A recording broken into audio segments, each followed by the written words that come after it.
Greetings and salutations, everybody. Welcome to my YouTube channel. I am your host, John Campy, and this is the companion video that I do most days. You see, every day in the morning we do the John Campy Show, and then we do open mic in the afternoons, and we take live questions from you guys, the viewers, during those shows.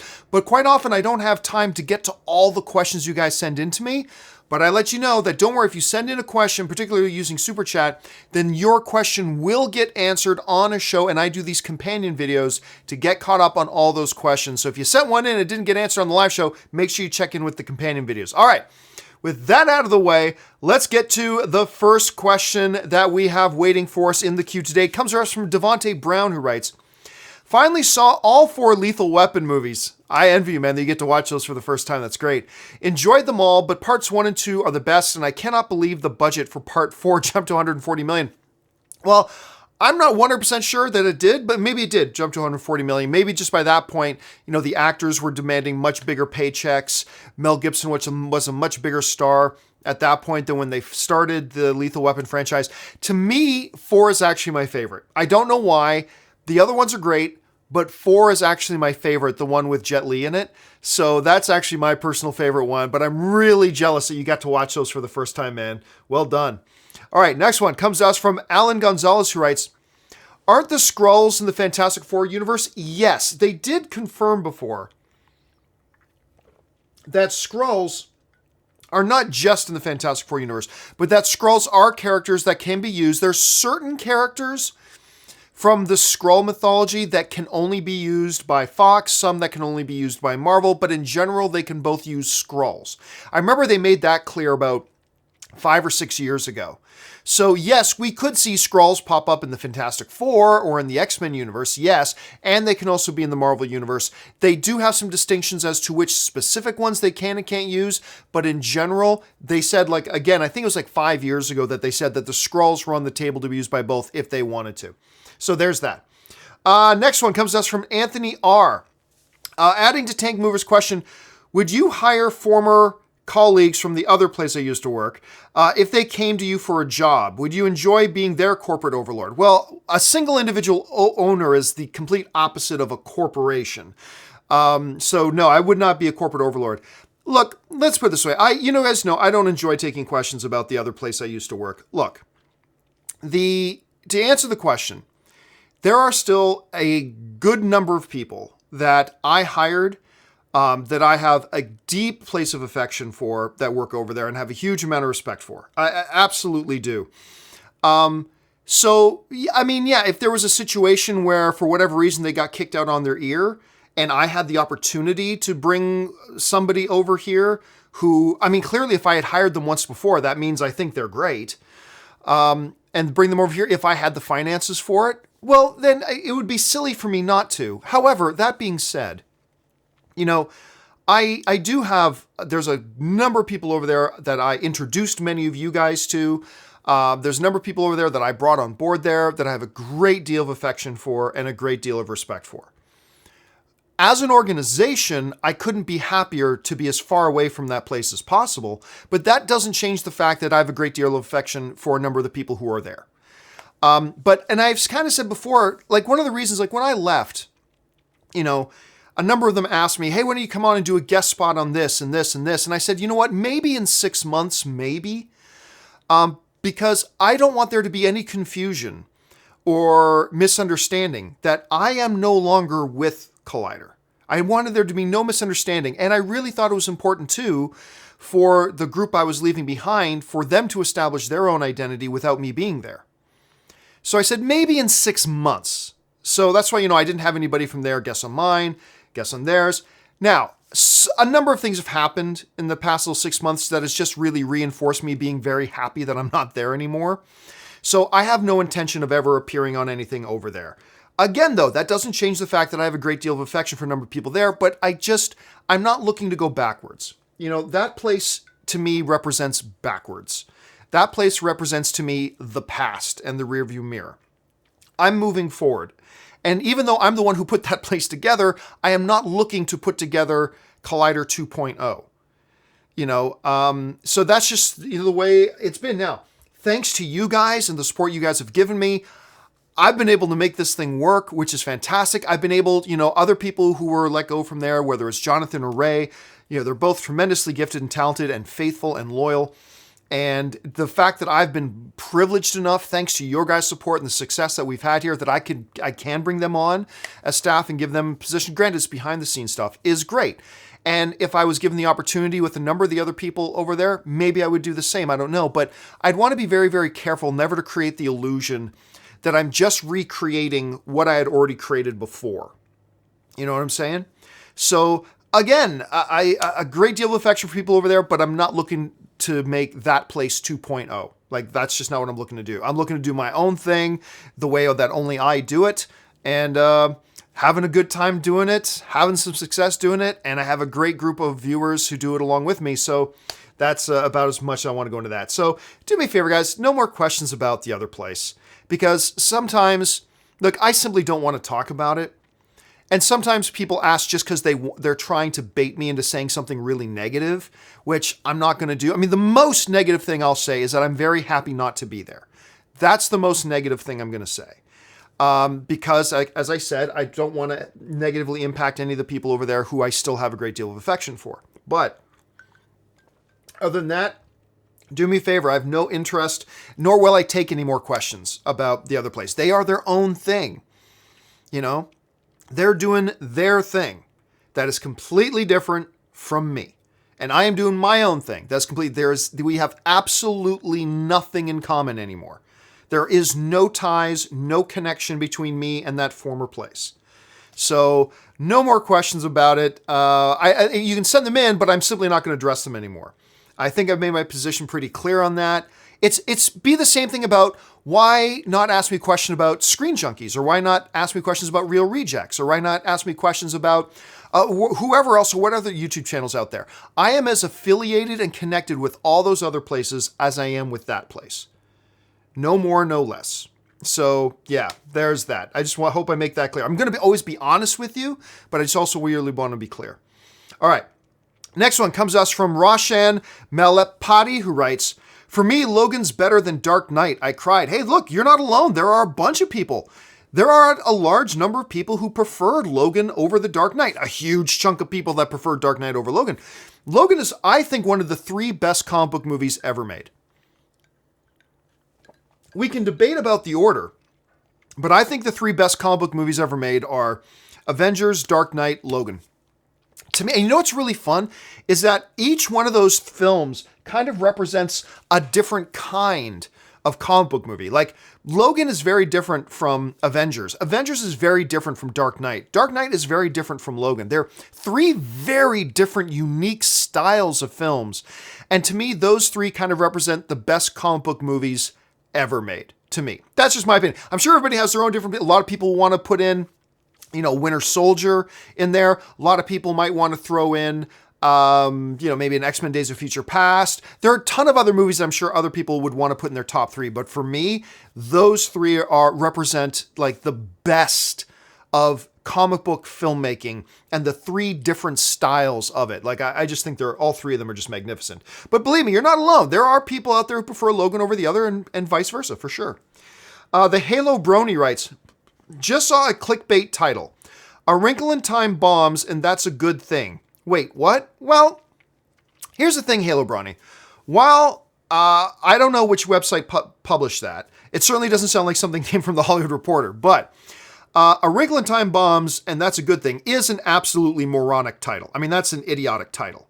But it's not a clickbait title. I think the term clickbait is thrown around I think people don't really understand what clickbait is. And whenever they see a title they just don't like I don't like that title, but just because I don't like the title, I think what a lot of people do these days is they find a title they don't like and they just throw that term clickbait at it. That's not what clickbait is. Like, clickbait got its start with a lot of these like ridiculous BuzzFeed. Not that I'm trashing on BuzzFeed or anything, but I'm just saying, like, a lot of those like ridiculous BuzzFeed titles they used to do. Like, "This alligator got out of the park and ran into a child. What happens next will confound you." That's clickbait. Clickbait can also be used for incredibly misleading. Like, for example, a lot of these paid content posts, you see these on a lot of websites, right? They'll have a picture of like the kid who played, or like maybe Shannon Doherty or Sharon, whatever you pronounce her name, from 90210, right? A picture of her when she's younger, right? That's the that's the thumbnail, and the title is 15 celebrities you had no idea had died. And they'll have a picture of Sharon Doherty up there. And it's like, so like that is, because that's deceptive and misleading because she has not died. But they'll put up things like that. Or like former child stars. Like they'll put up a picture, I don't know, of Ricky Schroeder, something like that, right? Former child stars who are now in jail. And they'll have a picture of Ricky Schroeder, even though Ricky Schroeder is not in jail. But say, well, we didn't say Ricky Schroeder, we just had him in our... See, that's clickbait. Deceptive. Something that leads on or something like that, right? Titles like this, while I don't like the title, I'm going to defend the title in the sense that it's not... That's not a clickbait title. That title right there, that's not clickbait. A title that isn't something you like is not clickbait. So, for instance... I've been accused of clickbait titles, even though my titles have been, no, that's exactly what the story is. Like there would be a news story and I put that in the title and people say, clickbait. It's like, no, that's the story. That's the title. Or, a lot of the main topics on the John Campea show, for example, are, topics that people email into me. Those are the main topics of the show. So quite often I will say that I'll put the topic in the headline. So for instance, the topic of like today's John Campea show, somebody was asking like, could the fact that there's 18 years of history and there's so many characters, blah, blah, blah, could that alienate some potential new audiences? And I'm like, that's a great topic for discussion. That is a really good topic for discussion. So that's the main topic of discussion. Put in, could Avengers alienate potential new fans? And while I didn't have anybody email me and say it's clickbait, I'm sure there was somebody out there who looked at that and went, oh, that's clickbait. It's like, no, that's not clickbait. That is literally the question that I discuss on the show. It's not one of these things of, you won't believe what happens next. And it's not deceptive. This is the topic. And I think a lot of people need to get straight what is clickbait and what is not clickbait. So while I'll agree with you, Halo Brony, that's a ridiculous title. And I don't mean that as a slam on name because I have no idea who put that. I've never seen that title. So whoever made that title, it's a stupid title. It's clearly a title with somebody who's coming to it with an agenda, clearly. But I will defend the title because that's not clickbait. That is by no definition clickbait. So anyway, there's that, Halo Brony. Let's see. Benny95 writes, is Ready Player One better than Black Panther? I'm not sure. I'm still wrestling with that. What I do know is that I loved Ready Player One. Loved it. It may be my favorite movie of a very young 2018 so far. I don't know for sure because it's either that or Black Panther. I'm going back and forth. Like when I walked out of Ready Player One, I'm like, I like that better than Black Panther. Holy crap. Then I thought about it, it's like, well, maybe not. Maybe I like it as much as Black Panther. And then like 5 minutes later, well, maybe I like because then I'm thinking about how great Black Panther is. I'm like, well, maybe I like Black Panther like 1% more. And then I wake up and I'm like, no, I think I like Ready Player One like 1% more. And I just keep going back and forth on it. So they're very different films. Very, very different movies. Look, there's a no-lose situation here. Like if you could only watch one, Black Panther or Ready Player One, congratulations, you win. Either way you go, you win. So this is a no-lose situation when you're trying to decide between Black Panther or Ready Player One. These are two terrific films for very different reasons. But they're both outstanding, and I love them both. So, you know what? Today, right now, I'll say, I think maybe I prefer Ready Player One, but I may have a totally different answer tomorrow. I may totally go back to Black Panther tomorrow. The bottom line is they're both spectacular, and your mileage may vary. If you're asking me which one is better, but I can't tell you which one is definitively better. That'll be up to each individual person to decide for themselves. But all I know is that I freaking loved Ready Player One. All right, Time Lords writes, thoughts on Ronda Rousey now being in the WWE? Should have done it after her first loss. Like after her loss to Holly Holmes, she should have just, okay, you know what? It's one loss. I've lost. My rep is still great. I am still highly valuable to the WWE. It's time for me to move on. She should have done it then. But she hung around, took on the Lioness, got knocked out brutally again, and it lowered her stock. So she's probably making money with WWE, but I bet she would have made even more money if she had done it after the Holly Holmes loss, before her second loss in a row. But I mean, there's nothing else for her to do. She's never winning the title again in MMA. So what would be the point of going back to MMA? She can probably make just as much money in the WWE with, she can still get injured, but with less risk of getting injured than she would in MMA. And there's nothing but upside for her in the WWE. So it's not only was it a good move, it's the only move she had left. Because after she wasn't undefeated anymore, studios weren't lining up to put her in movies. Thank goodness. So the movie thing was no longer an option. MMA stardom was no longer an option. WWE was an option. And makes sense. And it makes sense for WWE to take her. So I think it's a good fit. Lee Mallison writes, buy or sell a Best of the Best remake with MMA. I'll sell it because MMA isn't a team sport.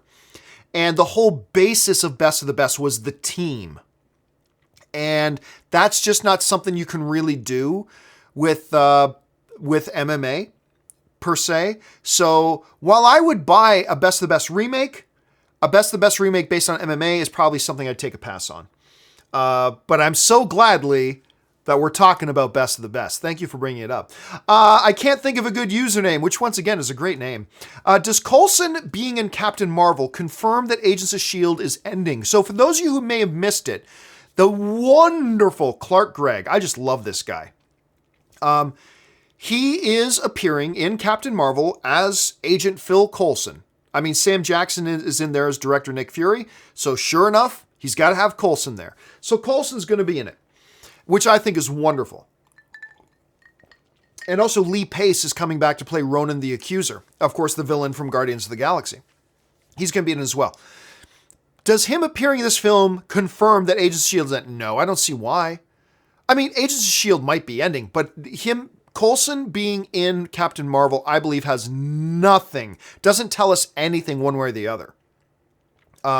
Because again, it's not like he's coming back into the MCU per se. Remember, Captain Marvel takes place in the 90s, back when Phil Coulson was still alive to the movie universe, that is. So it doesn't mean anything. I mean, maybe Agents of S.H.I.E.L.D. is ending, maybe it isn't, but Clark Gregg being in the movie, I don't believe suggests anything one way or the other about Agents of S.H.I.E.L.D. Just because, look, many actors can appear in 5 different movies in a year and being in a television show. Just because he's going off to be in one movie does not mean he's leaving Agents of S.H.I.E.L.D. or that Agents of S.H.I.E.L.D. is ending. Again, it might be ending, but him being on Captain Marvel does nothing to suggest one way or the other, in my opinion, at any rate. Ben Hayusa writes, you know what would be funny? Imagine Wade in a scene of Deadpool 2 playing 1,000 Miles and points to Terry Crews's character and says, hey, there was this guy in a movie once who looks like you singing this song. Of course, you're talking about White Chicks. And I will run 1,000 miles to be with you tonight. I can't even remember the words of the song. I'm butchering it. But I'm going to say no, that wouldn't be funny. That wouldn't be funny. Because here's the thing. I've had a few people writing in, oh, I hope they do this in Deadpool 2. And I hope they do that in Deadpool 2. Here's the problem, though. A lot of the things that are being sent in, including this one, Ben, I'm gonna get you on this one, is it's too on the nose. It's too obvious. Like, maybe the way a joke like that could work is if that song comes on and then you just do a quick shot where you see Terry Crews kind of bopping his head. Subtle. Don't, like, once you take it over the line and go, hey, this sounds like a song where a guy who looked like you in another movie was singing it, then it's way too on the nose. Now it's not funny. It's not funny anymore. It's got to be subtle. So, like, maybe that song's in the background, Terry Crews is just doing this, and maybe Wade goes, really? Like, or something like that. Keep it subtle. Don't put it too on the nose, because I'm finding a lot of the jokes that people are sending in saying that they want to see in Deadpool 2 are so blatant on the nose. Like, somebody wrote in, like, Oh, there should be a scene in Deadpool 2 where Josh Brolin falls down into like a big thing of purple paint. And then he should stand up and Deadpool should say, wow, you look like somebody. It's like, no, then it's not funny. Once you go too far on the nose, it's not funny. You got to keep it more subtle. It's got to be much more subtle where you have to be able to catch it. You know what I'm saying? That's what makes it funny. Anyway, that's just my thought on that. Maybe I'm wrong. Okay, Rodrigo Ortiz writes, I love Lethal Weapon 4 too. Awesome. It's my favorite. But my favorite scene was the toilet bomb. Oh, yes, in the second one. Well acted, Riggs and Murtaugh, true bromance. You want to talk about all-time greatest buddy cop chemistry. I mean, to me, it starts and ends with Mel Gibson and Danny Glover as Riggs and Murtaugh. They had not just were they both great in their roles, their chemistry together as buddy cops was off the charts. Just completely off the charts. And that scene in the bathroom, the way Danny Glover plays that scene, but it's not just Dave, but him and Mel Gibson together was absolute gold. Absolute gold. So I will agree with you on both accounts, Rodrigo. Lethal Weapon is also my favorite of the franchise, but that toilet bomb scene may very well be my favorite single scene of any of the movies. So I'll go with you on that. ZOMG Ruler writes, John, I'm sorry, I meant BVS Ultimate Edition, better than Man of Steel, better than Batman vs. Superman. I disagree. I mean, you're not alone in that theory, ZOMG, and that's your opinion, and totally valid opinion. I disagree. I don't think Batman vs. Superman Ultimate Edition made that big of a difference. Like, I think it was an improvement on Batman vs. Superman, but I like Batman vs. Superman just the way it was. But I do think the Ultimate Edition was an improvement, but it wasn't that big of an improvement. All they did was add more to the movie without doing more editing, without taking things away while adding. I mean, that's why I keep talking about it. There's this buddy of mine who did something called the Batman vs. Superman Arkham Cut, where he added in like the extra half hour of stuff from the Ultimate Edition, but he also edited about 20 minutes of stuff out and rearranged some of the edits just to make a much smoother movie. To me, that was the best version of Batman vs. Superman I'd ever seen. It's called the Arkham Cut. And it's wonderful. It's really well done. The Ultimate Edition was just, it took a movie that was divisive amongst a lot of, remember, I'm one of the fans, but for a lot of people it's divisive, and it just heaped another half hour of footage onto it. That did create some connective tissue and round some things out, but it also made for a laborious effort of getting through that movie. I mean, it made for one hell of a long movie. And I don't think it improved it all that much. To me, Man of Steel is still by far the gold standard as far as the DCEU films go. Man of Steel is by far the superior film in the DCEU. And it's one of the top 10 best comic book movies ever made, in my opinion. So yeah, I mean, hey, your opinion is every bit as valid as mine, but my opinion is quite different than yours. Man of Steel beats them all. Rodrigo writes, make sure I didn't miss anything. Yeah, Rodrigo writes, which actor has had the biggest fall from grace? I don't know. I mean, people love a good comeback story. So like Robert Downey Jr. had a couple of big disastrous falls. He comes back. I mean, don't know. It's an interesting question. But it's one I'd have to actually think about. I have to sit down and think that one out to really think about it. Dimsum05 writes, what actor would be the best poker player? Well, it's pretty much known who is the best poker player, and that's Tobey Maguire. Because Tobey Maguire is not just the best actor poker player. He's one of the better poker players there is. And everybody just knows that. Everybody in the poker world knows that Tobey Maguire is a lethal, especially cash game. He is a lethal cash game player. As a matter of fact, there are rumors, despite what you may have heard, this has never been confirmed.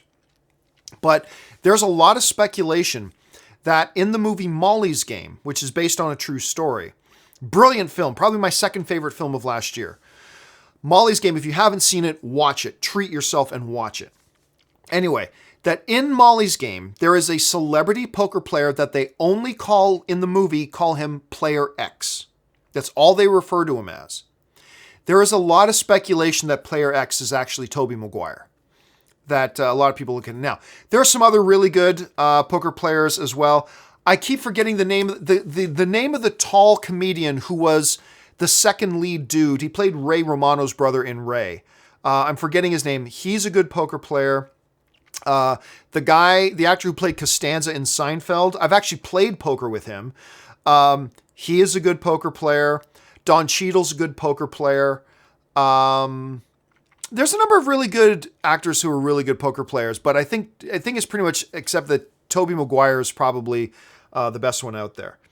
Let's see. Koa1708 writes, how does the pay for an actor work? Fixed amount, percentage of how much the movie makes, or something else? It's far too detailed to go into here, but basically it all depends on the situation. Most actors, they get offered a salary, a certain pay to come and perform a role, and then that's it. Some actors, and in rare occasions, will get back-end deals. They'll get points on the movie. Like, I'll get 2 points in the movie, 2% of what it does. Like, Robert Downey Jr. is famous for the fact that he signed a deal like that with the MCU. Let's see.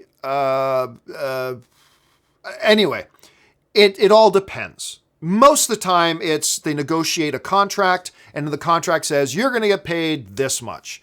And then whatever else is included with the agreement that the MPAA has with the SAG, with the Screen Actors Guild, and all the details that are in there. But every once in a while, you get actors that get certain percentage cuts and things like that. So every situation is different. That's the best way I can answer that in like a short period of time, unless we're going to sit here and take 20 minutes and go into it.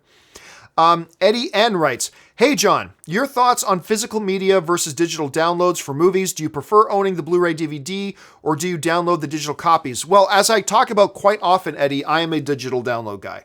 I ditched physical media probably maybe 3 years ago. I've gone to exclusively digital download. I just prefer it that way. I like having access to my movies no matter where I am. I can be at my parents' house in Canada and still have full access to all my movies. I can be on a plane flying to, Las Vegas or flying to Vancouver or whatever, and I can have full access to all my movies. I can be in my bedroom, in my main living room, whatever, and I have full access to all my movies. I just like doing it that way. And I don't have to have 8 bookshelves lined up with all my discs sitting there, just taking up space. So there are advantages to physical media for sure. But at the end of the day, for me, I'm a digital download guy. I've gone over, and my digital download service of choice is the Google Play Store, but there are many other great ones to use. Fandango has one, Amazon Prime, iTunes. There's a whole bunch of different ways to get your movies, but Google Play is the one I kind of use. All right, Tennis Vlad writes, Disney asks you, we make a Star Wars prequel over 100 years before Star Wars Episode 4. Prequel with characters from the original Star Wars trilogy or new Star Wars trilogy with new characters. Your answer. I'm not really sure I'm following all things. I don't understand what you're asking. Too many abbreviations. Yeah, sorry, man. I'm not quite sure what the question is. Sorry, I got to take a pass on it. Rodrigo Ramirez writes, is there a difference in quality between digital and Blu-ray? I bought The Last Jedi on Blu-ray and it looks better to me than the digital copy. I don't know. I mean, mathematically, there is a difference. But in practical terms, there's not a hell of a lot of difference. I remember there's a podcast called The Tech Guy with a dude by the name of Leo Laporte, and I watch a lot of his tech stuff. I'm a big tech junkie. And anyway, he's got this audio video guy that he has on every weekend who does a segment. And he was talking about sometimes the difference is just math. Sometimes the difference between a physical Blu-ray and a streaming stuff is just statistics and numbers, but really as perceived by the human eye, there's not a lot of difference, if any difference at all, if any difference is perceivable at all. Now, your mileage may vary from here to there. But there probably is some kind of difference. All I know is this, is when I watch Civil War streaming on my TV, it looks gorgeous. It looks beautiful. That's all I know. And I paid less for it than for physical media, and it's available to me everywhere that I go. I never have to worry about it scratching or getting lost or getting misplaced or a friend borrowing it and forgetting where it is. But that's just me. But the real answer is it's barely discernible. It's barely discernible. Now, again, some people may look at it and think that to them it makes a big difference. Okay, then there it is. All I know is that one of the reasons to me that I did go digital is because I realized, no, this looks stunningly beautiful as is. And I don't really perceive much of a difference whatsoever. And now, as far as 4K goes, 4K digital streaming versus 4K Blu-ray, I haven't really compared those very much, so I can't really comment on that much. But as of my current experience, it's not even perceivable, the difference. Okay, next up, Steve the Weave. That's an interesting name. Steve the Weave writes, let's see. Hey, John, what are your thoughts on Jordan Peterson? Good Canadian kid. He is going to feature in Adam Carolla's documentary, No Safe Spaces. I don't know him. He's some kind of sociologist or psychiatrist or psychologist. I mean, I know he's something in that. Other than that, I know nothing. And I might not even be thinking of the right guy, to be honest with you. So, don't know. Have no opinion on him since I'm not even sure I'm thinking of the right guy. Sorry about that, man. Bobby M writes, I hate it when people ask me like a Canadian question and I can't answer it. That sucks. Bobby M writes, hey, John, if you are ever in Michigan, I recommend seeing a movie at Imagine in Novi on Super IMAX. It's a 92-foot by 48-foot screen with Dolby Atmos sound. Oh, that sounds glorious. The big question is not the screen, but is the projection. What's the projector? Because if it's got the Dolby Atmos sound, maybe it's also got that Dolby dual laser projection system. If it's got the Dolby dual laser projection system on a screen like that, ooh, that sounds erection-inducing. That sounds really good. Okay, if I'm there, I will check it out. By the way, don't just say Michigan. I've spent a lot of time in Michigan, like in Flint and things like that. Michigan's a big place, though. Be a little bit more specific. Do me a favor, drop me an email. Let me know what city that's in. Devontae Brown writes, did you see Donald Glover's tweet about the Deadpool show? Yeah, I did. And for those of you who were following this, this is really unfortunate, but it is what it is. Last year, they announced this really exciting news that Donald Glover and his brother were going to write and showrun a Deadpool animated series for FX. And a lot of us got really excited. Unfortunately, the other day, we mentioned this on the John Campea show, FX announced that they are parting ways and they're not going to do the show anymore. That they have creative differences with Donald Glover and his brother and with Marvel, and that they're parting ways. And that FX is going to continue to do, what's the show they're doing? Legion. FX is doing Legion with Marvel. They're going to continue to work with Marvel on that, but they're parting ways with them over the Deadpool thing. So what happened is some media speculated, which is fair speculation. Some media speculated that one of the reasons it probably fell apart was that Donald Glover's just too busy. So anyway, Donald Glover got on Twitter either last night or today sometime and said, no, I was not too busy. And he put up like 15 pages of one of the scripts.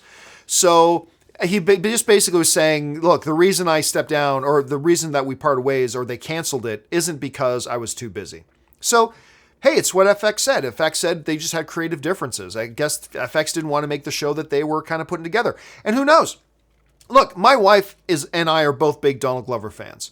I listen to Childish in my car. I've gotten really on board with Atlanta. I was late to the Atlanta party. Atlanta is awesome. And my wife just started watching Community just because Donald Glover's in it. And he's really good at it. Big Donald Glover fan. But that doesn't mean he's going to do everything great. And maybe he wrote a script for Deadpool and was going in such a direction that really worked for him, but wasn't working for the people at FX. And maybe it wasn't going to work. So they just parted ways. But yeah, I read the Donald Glover tweet. Nothing wrong with his tweet. He was just kind of correcting what some people were saying, that maybe he left because of being too busy. He just set the record straight. I was not too busy. It's the creative differences thing. Kevin Bennett writes, any thoughts on how Agents of S.H.I.E.L.D. will tie into Avengers Infinity War? Well, one thing's for sure. Avengers Infinity War is not going to tie into Agents of S.H.I.E.L.D. if there's anything going on, it's going to be Agents of S.H.I.E.L.D. that will say, look, we're part of the MCU, but Infinity War will make no references to Agents of S.H.I.E.L.D. Agents of S.H.I.E.L.D. will probably make plenty of references to Infinity War. How will they do it? No idea. No idea. Apparently I hate myself a little bit because I keep watching Agents of S.H.I.E.L.D. every week. I keep watching it. And I always watch it. And then sometimes they've had some really good episodes. Like their 100th episode was great. The 100th episode was great. Then it went back to crap again. And I just keep watching it every week because I want to like it so much. Partially because I'm such a huge Clark Gregg fan. I love him. I think his character, Coulson, is amazing. I really like Ming-Na, but I just found the show, hey, some of you guys love it. That's great. Unfortunately, I don't. I wish I did. And I keep watching it, hoping that I'm going to start to like it so I can be cool like everybody else. Unfortunately, it just doesn't happen. But I haven't caught the latest episode, so I'm sure they're going to be rounding into their big connection in with Infinity War pretty soon. Again, they'll be referencing Infinity War. Infinity War will not reference them, but we'll just have to see. But otherwise, I really don't even have a guess. Larry Krause writes, what Infinity War character team up are you most excited for? None really. I'm just excited for the movie.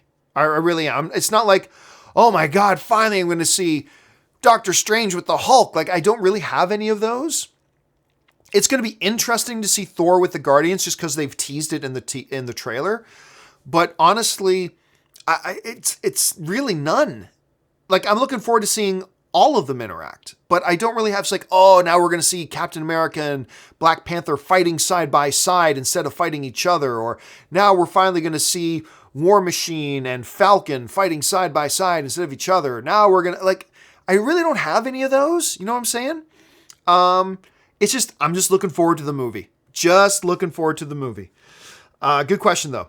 All right, Skylar Schuler writes, do you think Disney canned their Haunted Mansion reboot starring Ryan Gosling and directed by Guillermo del Toro? Okay, for those of you who don't know what he's talking about, a couple of years ago, I think it was like 2015, news came out that Ryan Gosling had been brought on. He was going to star in a Haunted Mansion movie. That was 3 years ago. And nothing's come of it. As far as I know, it's done. The last time I checked, like Guillermo del Toro's and Ryan Gosling's IMDb, it was never listed there anymore either. So I think it's done. Yeah, I think you're right, Skylar. I think they've probably shelved that whole thing. Probably for the best. Bill the Butcher writes, great screen name, I think Thanos is talking to Drax when he says, I hope they remember you, and he's about to kill him. Thanos is responsible for Drax's family's death. It just misleads us to showing Tony thoughts. Well, look, the real person responsible for Drax's family's death is Ronan the Accuser, the dude who actually killed them. It's a little bit of a stretch. Hey, he could be talking to Drax. That's one theory. Could be talking to Star-Lord. Could be talking to Pepper, for all we know. Could be talking to Rocket Raccoon. Could be talking to Thor again. Just don't know. I think you are right on the money. Marvel does do the little bait and switch with their trailers a lot, which I think is good. They don't lie in their trailers. They just do a little misdirection. There's a difference between deception and misdirection. I think they do misdirection really well in their trailers. So it's totally possible he's not talking to Tony. Drax is a valid guess. I'm going to guess not, but it's certainly a guess. We'll see. We'll just have to wait and see. I haven't heard anybody else guess that it's Drax. You're the first guy I've heard mention that. So hey, who knows, man? You could totally be onto something. Andy Brake writes, it's commonly known that blockbuster films with a Friday debut actually open on the Thursday. Why don't the studios just advertise this as such? Well, we actually talked about that maybe a couple months ago, Andy. Here's the thing. When you say the movie opens on Friday, that means every showtime on Friday it plays. In the afternoon, like if they have an 11 a.m. screenings through lunchtime, 5 o'clock screening, 7, blah, blah, blah. That's the day it opens. Now, what they started doing years ago was starting having midnight screenings at 12:01 a.m. on Friday, and that's technically still Friday. Then they pushed it back to like 11 p.m. Then they pushed it back to 10 p.m. Then they pushed that back to 9 p.m. And now it's 7 o'clock. And there are even some examples of 6 o'clock in the evening on Thursday. The moment, though, that you start saying it opens on Thursday, well, now the expectations comes, well, now you're going to have morning screenings, afternoon screenings, and evening screenings. And what's then going to happen? Now the early screenings are going to be Friday at 10, or going to be Wednesday at 10 p.m. So you're just going to be in the same situation. The first full true day of release is still Friday, because that's the day that they show all throughout the day. But yeah, the Thursday nights are just kind of still referred to as the early screening and everything. But again, if you start saying it's Thursday, well, then you're just going to have the same situation now, except on Wednesday. Then you're going to say, well, why don't you just say it opens on Wednesday? And then it's going to be the same situation with Tuesday. So they say it opens on the 27th. That's the official opening. And we all understand that we can get early screenings on the Thursday night, but not Thursday matinees, not Thursday morning, right? So that's probably why they do that. We would just find ourselves in the exact same situation if they just moved it to Thursday, because then it would be moved to Wednesday, then it would be moved to Tuesday, and it'll be this endless cycle. Good question, though. Phil Lee writes, Tony is a Skrull. No, he's not. He got swapped in the Avengers when he was in space after the nuke goes off. Explains why he doesn't need the arc reactor anymore in Iron Man 3. No, they explained that in the movie. What happened and all that kind of stuff. Also, I don't know why a Skrull would be having PTSD about the whole thing. So no, I'm seeing what you're doing. If we were in a court of law, Phil, and you were trying to present opportunity, then you just nailed a great example of opportunity. That moment when he was through the wormhole in Avengers, there was opportunity there, even though we have no evidence that any Skrulls were there. We have no evidence that Skrulls were there at all. But there was an opportunity that he could have been body swapped. And that moment, you just did a great job nailing opportunity. However, I think there's still too much other stuff surrounding. There's too much other evidence that kind of points towards the fact that he wasn't body swapped in that time. So now watch, Phil. We're gonna go watch the movie, and they're totally gonna say Tony was totally a Skrull swapped in the wormhole. But I'm gonna guess right now not. But who knows? We'll have to wait and see. Corey Jimenez writes, thoughts on opening weekend box office for Ready Player One? With good word of mouth and Tomb Raider and Pacific Rim lacking, over under 60%, Ready Player One will make $58 million. Whoo, 58's a big number.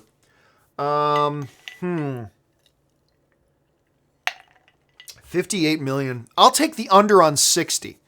60's a high number, so I'm going to take the under on 60. I would, if you'd set the number at like 50 or 48, maybe I'd take the over. But at 60%, I'll take the under. Take the under on 60%. I hope it does that much or more because Ready Player One is just awesome. Aro Olsen writes, big fan from Sweden. Thank you so much, Aro. What is your thoughts of Flashpoint, making the DCU a soft reboot like Thor Ragnarok? First of all, I've been seeing people writing this. Thor Ragnarok's like a soft reboot. No, it's not. It's not in any way, shape, or form a reboot. This way to keep Wonder Woman franchise and reset the less successful franchises. Thank you for a good show. You could, but do you really do all that based on one movie? That one movie was successful? And now you're going to structure everything else just around that one film, which, by the way, didn't even crack $1 billion. I mean, it's a big hit.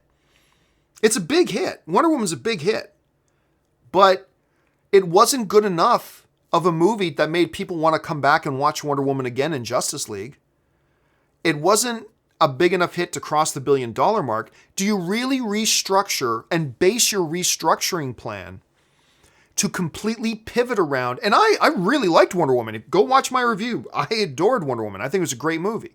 Patty Jenkins is awesome. But do you really, on a movie that people didn't love it enough to come back and watch her again in Justice League, that's just mathematical fact. A movie that was a big hit, but didn't cross the $1 billion mark, do you then restructure and rebuild your entire and bend over backwards to twist and manipulate your entire cinematic universe just to facilitate and, acquiesce, if you will, to this one movie that was a big hit and everything, but was it a big enough hit that you bend over backwards and change all your plans and build all your plans to surround that one thing? To me, that doesn't seem like good strategy.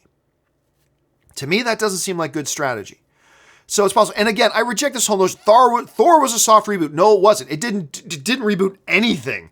It didn't change anything. All we've seen is an evolution in Thor's personality, but that is not a reboot by any stretch of the imagination. All right, just a couple more here and we'll be done for the day. Christian Reddy writes, all film is subjective. But John, aren't some films like The Room just simply objectively bad? Greetings from Finland. Nope. Here's the thing. Again, no, you can never refute this. For something to be objectively bad means you have to be able to empirically measure it. You have to be able to measure it. You have to be able to scientifically quantify it for it to be like, if I can say that, this bookshelf behind me is 4 feet 6 inches tall. That's not subjective. That's objective because you can objectively, empirically measure it. You can, without any opinion or beyond any shadow of a doubt, you can measure it to find out if that shelf is 4.5 feet tall. I can say that the temperature of that light is 71 degrees. That's not a subjective thing. You can now measure it. There are instruments you can use to empirically measure the temperature of that thing to come to a definitive yes or no answer. Is it 71 degrees or is it not? That's irrefutable. I can say I can run the 100-meter dash in 12 seconds. I think that's slow. Anyway, in 12 seconds. Well, that's not an opinion thing. There are stopwatches you can empirically time. And you can time me running that. And that's the only way you can say anything is objective. When you're looking at a piece of art and saying, do you like it or not? You don't measure that. That is up to each individual's experience with it. Therefore, it is subjective. So there are people who keep trying to say, no, John, there are some films that are just objectively good. Then you don't know the first thing about movies. If you think there are some films that are just objectively good or objectively bad, then you just don't know the first thing about movies. Can you measure that movie? Other than the length of the film, what do you measure as far as the quality goes? Was that joke funny? How do you measure it? You can't. Each individual person, that joke will either hit them a certain way that they laugh or hit them in a certain way that they don't laugh.